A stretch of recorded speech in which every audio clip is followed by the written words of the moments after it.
नमस्कार, आप देख रहे हैं फर्स्ट बिहार झारखंड और मैं आपके साथ वंदना। सातवें चरण के चुनाव प्रचार की समाप्ति हो चुकी है। ऐसे में बिहार के 40 में से 32 सीटों पर चुनाव हो चुके हैं और 8 सीट पर सातवें चरण में 1 जून को चुनाव होने हैं, जिसमें सबसे हॉट सीट माना जा रहा है काराकाट। इसी मुद्दे पर हम चर्चा करेंगे। हमारे साथ मौजूद हैं राजीव रंजन जी। इनसे हम जानेंगे कि क्या है यहाँ का चुनावी समीकरण, क्योंकि एक तरफ जहां यहाँ पर उपेंद्र कुशवाहा एनडीए के उम्मीदवार हैं, दूसरी तरफ राजा राम सिंह इंडिया गठबंधन के उम्मीदवार हैं, तो तीसरी तरफ निर्दलीय चुनावी मैदान में उतरे हैं पवन सिंह। राजीव जी, बहुत बहुत स्वागत है आपका। क्या कह रहा है काराकाट का चुनावी समीकरण? देखिए, काराकाट बिहार के 40 लोकसभा क्षेत्रों में उन 4-5 लोकसभा क्षेत्र में शामिल है जहां इस बार त्रिकोणीय मुकाबला देखने को मिल रहा है। अगर जहां तक हम बात करें काराकाट लोकसभा क्षेत्र की, तो वहां 2 कुशवाहों की मुख्य लड़ाई है। उसमें एक तो है एनडीए के प्रत्याशी उपेंद्र कुशवाहा और दूसरे जो हैं वो हैं भाकपा माले के राजा राम सिंह कुशवाहा। ये 2 कुशवाहों की लड़ाई है वहाँ। ऐसे में पवन सिंह की जो एंट्री होती है काराकाट में, तो पवन सिंह चूँकि भोजपुरी फिल्म जगत के वो बड़े कलाकार हैं, तो वो जो 2 कुशवाहों की लड़ाई को ये तीसरा कोण देने की पवन सिंह ने कोशिश की है। तो ऐसे में जो मुख्य लड़ाई जो कल तक जो वहाँ पर जब चुनाव का ऐलान हुआ था, जब तक पवन सिंह की एंट्री नहीं हुई थी काराकाट में, तब तक तो ये 2 कुशवाहों की लड़ाई थी। और ऐसे में पवन सिंह की जब काराकाट में एंट्री होती है और उन बतौर निर्दलीय प्रत्याशी वहाँ से वो अपना नामांकन करते हैं, तो निसंदेह ये जो लड़ाई है वो त्रिकोणीय हो चुकी है। तो अब काराकाट बिहार के उन चंद लोकसभा क्षेत्रों में शामिल है। इससे पहले जहां हमको त्रिकोणीय लड़ाई देखने को मिली थी वो था पूर्णिया, जहां पप्पू यादव, संतोष कुशवाहा और बीमा भारती के बीच मुकाबला था। उसी तरह हम देखें तो उसके बाद जो दूसरी सीट जो आई वो था सिवान। वहाँ हालांकि पूर्णिया और सिवान इन सब जगह मतदान पूरा हो चुका है, तो सिवान में भी जब निर्दलीय प्रत्याशी के रूप में मोहम्मद शहाबुद्दीन की पत्नी हिना साहब जब मैदान में आती हैं, तो वहाँ मुकाबला त्रिकोणीय हो जाता है। उसी तरह से अगर हम तीसरा मैदान कहें अगर त्रिकोणीय लड़ाई की, तो वो काराकाट है। इसके अलावा बिहार का एक और लोकसभा क्षेत्र जहानाबाद, जहां इस बार हमको त्रिकोणीय लड़ाई देखने को मिल रही है। तो 40 सीटों में ये चंद सीटें हैं बिहार में जहां इस बार त्रिकोणीय लड़ाई देखने को मिल रही है। तो काराकाट में अब पवन सिंह की एंट्री के बाद वहां यह मुकाबला अब त्रिकोणीय हो चुका है। राजीव जी, अगर हम बिहार की जनसंख्या की बात करें, जनगणना हुआ था, रिपोर्ट सामने आई थी, इसमें देखने को मिला था कि यादव और मुस्लिम ज़्यादा हैं, 14% समथिंग है, राजपूत की संख्या कम है। ऐसे में काराकाट जाकर चुनाव लड़ रहे हैं पवन सिंह, किस आधार पर चुनाव लड़ रहे हैं? देखिए, इसको हम समझाने के लिए, अपने दर्शकों को समझाने के लिए हम बताएं कि काराकाट लोकसभा क्षेत्र जो है वो कोयरी बहुल इलाका है, लेकिन वहाँ कोयरी मतदाताओं के साथ साथ यादव, मुस्लिम और अगड़ी जाति से खासकर राजपूत जाति के मतदाता वहाँ अधिक हैं। तो ऐसे में पहले जो मुकाबला था वो जातीय गोलबंदी पर था, तो यहाँ कुशवाहा का वोट, कुशवाहा एक दूसरे को काट रहे थे कुशवाहा।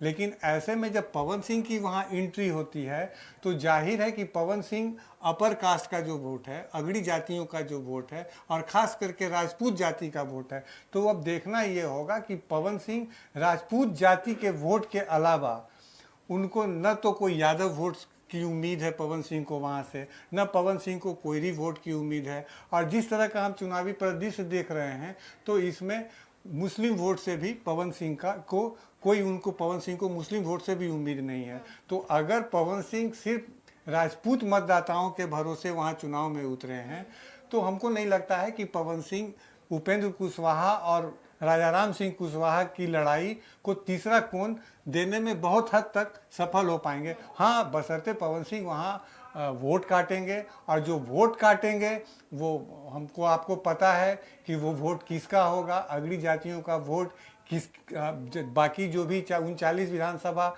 लोकसभा क्षेत्र हैं पर बिहार के, उसमें किसको जा रहा है, तो ये कोई इस गणित को समझना कोई बहुत मुश्किल नहीं है। पर राजीव जी, आप बोल रहे हैं कि उनका जीतना मुश्किल है, नहीं जीत पाएंगे।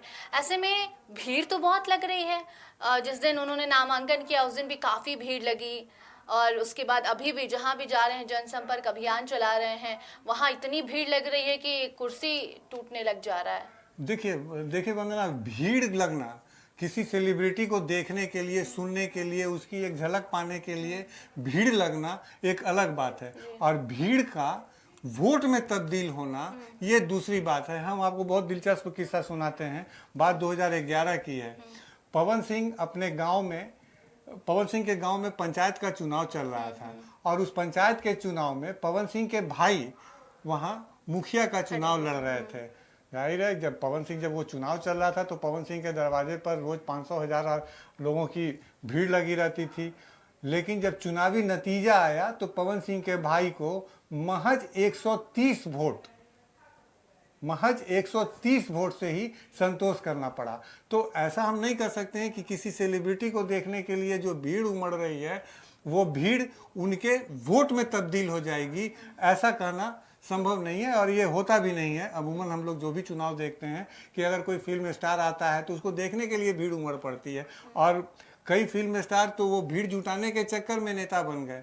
तो ये भी उदाहरण है हमारे पास। तो ऐसा नहीं है कि कोई सेलिब्रिटी को देखने के लिए जहाँ भीड़ इकट्ठी हो रही है तो वो उस सेलिब्रिटी के लिए वोट में तब्दील हो जाएगी, ऐसा संभव नहीं होता है। राजीव जी, एक और सवाल उठ रहा है कि तमाम ऐसी तस्वीरें सामने आ रही हैं जहां भोजपुरी के स्टार्स पहुंच रहे हैं पवन सिंह के लिए वोट मांगने, प्रचार करने जा रहे थे। इसी बीच खेसारी लाल यादव भी वहां जाते हैं, और वही खेसारी लाल यादव मीसा भारती के लिए भी वोट मांगने पाटलिपुत्र आते हैं। हम अपने दर्शकों को बताएं खेसारी लाल यादव के बारे में। ये पूरा बिहार जानता है कि खेसारी लाल यादव की राजनीतिक झुकाव किसके तरफ है। अभी चुनाव का, जब बिहार में, पूरे देश में लोकसभा चुनाव का ऐलान नहीं हुआ था, उससे पहले आरजेडी ने पटना में एक बड़ी रैली की थी। उस रैली में भी खेसारी लाल यादव काफ़ी सक्रिय थे, और उन्होंने बढ़ चढ़ कर उस रैली में भाग लिया था, और लोगों को लुभाने के लिए भी उन्होंने कई शो किए थे, और वहाँ पर भीड़ को अपने तरफ आकर्षित करने का काम किया था। अब खेसारी लाल यादव अगर मीसा भारती के लिए पाटलिपुत्रा लोकसभा क्षेत्र से अगर वो लोगों से वोट की अपील करते हैं तो ये बात तो समझ में आती है। लेकिन पवन सिंह को कहाँ से पावर मिल रहा है, या खेसारी लाल यादव अगर जाकर के काराकाट में पवन सिंह के लिए वोट मांग रहे हैं, तो ये हमारे दर्शकों के लिए उनको समझने में ज़्यादा मुश्किल नहीं है कि पवन सिंह को काराकाट के चुनावी मैदान में डटे रहने के लिए पावर कहाँ से मिल रहा है, किसका साथ मिल रहा है पवन सिंह क्योंकि वही खेसारी लाल यादव उनके लिए भी वोट मांग रहे हैं। दूसरी तरफ मीसा भारती के लिए भी, इधर भी यादव वोट बैंक बटोर रहे हैं, उधर भी जा रहे हैं। तो क्या पटना से कुछ प्लानिंग हो रही है? बिल्कुल, आप सही पकड़ रही हैं, आप सही रास्ते पर जा रही हैं। कि अगर आप सोचिए कि पवन सिंह, अगर ये दो कुशवाहों की लड़ाई थी, आमने सामने की लड़ाई थी, राजा राम सिंह कुशवाहा और उपेंद्र कुशवाहा के बीच में लड़ाई थी, अगर इस लड़ाई में अगर तीसरा कोण बनाया गया तो वो तीसरा कोण कौन बनता है? तीसरा कोण बनते हैं पवन सिंह। पवन सिंह जाति से राजपूत जाति से आते हैं। तो हमारे दर्शकों को ये समझने में ज़्यादा मुश्किल नहीं होगा कि अगर राजपूत वोट कटता है तो वो वोट किसका होगा। बेशक वो एनडीए का वोट होगा, क्योंकि जो अगड़ी जातियों की जो जिस तरह की गोलबंदी दिख रही है पूरे राज्य में, वो गोलबंदी एनडीए, भाजपा या जदयू के पक्ष में होती हुई दिख रही है। तो ऐसे में अगर पवन सिंह उपेंद्र कुशवाहा का वोट काटते हैं, या पवन सिंह राजा राम सिंह कुशवाहा का वोट काटते हैं, हालांकि दिख नहीं रहा है कि पवन सिंह राजा राम सिंह कुशवाहा का वोट काटेंगे, क्योंकि वो भाकपा माले के उम्मीदवार हैं और भाकपा माले का एक अपना कैडर भी उसमें काम करता है। तो पवन सिंह से सबसे ज़्यादा नुकसान काराकाट में तो उपेंद्र कुशवाहा को हो रहा है, क्योंकि जो उनका कोर वोट है, जो राजपूत वोट है या और भी जो अगड़ी जातियों का जो वोट है, वो उपेंद्र कुशवाहा के खाते में आना चाहिए था। लेकिन पवन सिंह की एंट्री होने के बाद काराकाट में उपेंद्र कुशवाहा के जो अगड़े वोट हैं वो पवन सिंह साफ तौर पर काटते दिख रहे हैं। जी, तो अब देखना दिलचस्प होगा कि जो वोटर्स हैं वो किसके तरफ जाते हैं। राजीव जी, तो इसका क्या कुछ असर होगा? क्या देखिए, लगता है कि पवन सिंह जीत पाएंगे या फिर, मैं क्योंकि मैं आज भी तस्वीरें सामने आई हैं कि जब उनके लिए अनुपमा यादव वोट मांगने गई थी तो यादव गांव में गई, वहां उनका बहिष्कार किया गया, विरोध जताया गया, मुर्दाबाद के नारे भी लगे पवन सिंह के लिए। बिल्कुल आप सही कह रही हैं, और इस तरह की कई तरह की खबरें आ रही हैं वहाँ जी। काराकाट से। और सबसे बड़ी बात है कि पवन सिंह कहाँ से गाइड हो रहे हैं। आपने कहा कि वो पावर उनको कहाँ से मिल रहा है, तो पवन सिंह कहाँ से गाइड हो रहे हैं, तो इसको जानने के लिए बहुत ज़्यादा शोध करने की ज़रूरत नहीं है। राजद का जो वार रूम पटना में काम कर रहा है, अगर हम दावे के साथ कह सकते हैं कि पवन सिंह के लिए जो भी वहाँ पर जो लोग जा रहे हैं चुनाव प्रचार करने के लिए, तो वो सीधा वो कंट्रोलर है। और सबसे बड़ा उदाहरण तो खेसारी लाल यादव हैं। खेसारी लाल यादव की जैसे ही काराकाट में एंट्री होती है तो पहले दिन वो काराकाट में वहाँ चुनावी सभाओं को संबोधित करते हैं, फिर अगले ही दिन वो पाटलिपुत्रा चले आते हैं और यहाँ मीसा भारती के लिए चुनाव प्रचार करने लगते हैं। तो ये एक बिल्कुल साफ है कि पवन सिंह जितना ज़्यादा अगड़ी जातियों का वोट काटेंगे, और पवन सिंह के पास और वोट बैंक भी क्या हो सकता है। एक राजपूत जाति के अलावा मैंने कहा ना कि एक सेलिब्रिटी के रूप में आपको देखने के लिए हजारों की भीड़ जमा हो सकती है, लेकिन वो हजारों की भीड़ आपको वोट देने के लिए मतदान केंद्रों पर दिखे, ये संभव नहीं है। तो एक बतौर सेलिब्रिटी जहाँ भी पवन सिंह जा रहे हैं, लोग उनको देखने के लिए भीड़ उमड़ रही है। पवन सिंह के साथ खेसारी लाल यादव की जब वहाँ पर सभाएं होती हैं तो वहाँ पर और भीड़ ज़्यादा बढ़ जाती है। लेकिन पवन सिंह के लिए जो लोग भी चुनाव प्रचार कर रहे हैं, वो चुनाव प्रचार ऐसे ही नहीं है। पवन सिंह जितना अगड़ी जातियों का वोट काटेंगे, उपेंद्र कुशवाहा को उतना ही नुकसान होगा, और राजा राम सिंह कुशवाहा की स्थिति और उससे मजबूत होती चली जाएगी। जी, तो पवन सिंह चुनाव प्रचार कर रहे थे। पवन सिंह के साथ साथ और भी तमाम जितने भी उम्मीदवार वहां मौजूद हैं वो भी प्रचार प्रसार में लगे थे। आज प्रचार की समाप्ति हो चुकी है। अब 1 जून को वोट होगा। 4 जून को समझ में आएगा कि पवन सिंह के साथ वहां के लोग हैं, बाकी उम्मीदवार के साथ हैं, किसको पसंद कर रहे हैं। ये परिणाम तो 4 जून को आएगा। अब देखना होगा कि क्या पवन सिंह का हाल भी उनके भाई जैसा होता है। भीड़ तो लगेगी, लेकिन साथ मिलता है या नहीं। बाकी उम्मीदवार वहां से उपेंद्र कुशवाहा भी हैं, जिनके लिए प्रधानमंत्री नरेंद्र मोदी वहां जा चुके हैं।